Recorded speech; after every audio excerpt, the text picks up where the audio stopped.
శ్రీకాకుళం జిల్లా ఆమదాలవలస మున్సిపాలిటీ పరిధిలో ఉన్న వెంకటేశ్వర ఆలయం దగ్గర 2 సెంట్ల స్థలంలో ఉన్న షాపుల్ని బొడ్డేపల్లి పేటకు చెందిన వ్యక్తి దౌర్జన్యంగా తొలగించారని స్థల బాధితుడు పుల్లేటి కుర్తి వెంకటరమణ పత్రికా సమావేశం ఏర్పాటు చేసి ఆవేదన వ్యక్తం చేశారు.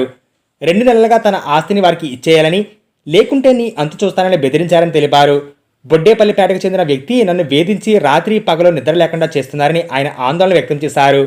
బెదిరింపులతో ఆగకుండా షాపు వద్ద ఉన్న విద్యుత్ మీటర్ను తొలగించి 2 జేసీబీ ట్రాక్టర్లతో షాపును మొత్తం కూల్చివేశారని, ఆ సమయంలో అడ్డుకున్న నన్ను నా ఫ్యామిలీని బెదిరించడంతో జిల్లా పోలీసులను, ఆమదాలవలస పోలీసులను ఆశ్రయించారని, వెంటనే స్థానిక పోలీసుల చొరవతో షాపు తొలగింపు నిలిపివేశారని తెలిపారు. వేసుకున్నాను కబ్జా చేయడానికి ఆయన వచ్చాడు, ఆయనకి అడ్డుకోబోయి నన్ను అడ్డుకుంటున్నారండి.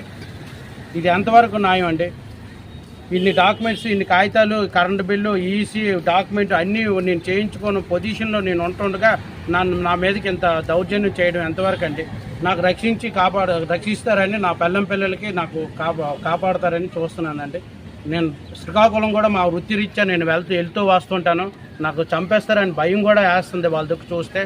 చాలామంది ఆ రౌడీలతో మీరు ఎందుకు పెట్టుకున్నావు, వాళ్ళతో నీకు గొడవేటనేసి అంటున్నారు, సైట్ వదిలేయమంటున్నారండి. నేను కొనుక్కున్నది వాళ్ళకి ఎలా అన్యాయంగా వదిలేయాలని అండి? నేను డబ్బులు పెట్టి రిజిస్ట్రేషన్ చేసుకొని నేను కొనుక్కొని నా పేరుని ఈసీలు అన్నీ నాకు డాక్యుమెంట్లు అన్నీ ఉంటే ఆయనకి అన్యాయంగా వదిలేయాలండి? నేను 4 సైట్లు అమ్మి, నా సైట్లు 4 సైట్లు అమ్మి నేను డబ్బు ఇచ్చి కొనుక్కున్నానండి. కొనుక్కొని ఇంత అన్యాయంగా ఇంత 9 నెలలు బట్టి నన్ను హింసిస్తున్నాడండి. నన్ను చంపేస్తున్నాడని కూడా బెదిరిస్తున్నాడు. ఎక్కడ పెడితే అక్కడే నాకు మనుషుల్ని పెట్టి బెదిరిస్తున్నాడండి ఆ బొడ్డుపల్లి విజయ్. నాకు న్యాయం చేయండి సార్, నా సైట్ని కాపాడండి. నేను పని చేయించుకుంటానంటే పోలీసులు వచ్చి అడ్డుకుంటున్నారు. ఆయన వచ్చి చేస్తే పోలీసులు రావట్లేదు. నేను ఎస్పీ గారికి 3 సార్లు కంప్లైంట్ చేశాను. ఎస్పీ గారు 2 సార్లు ఆపించారు.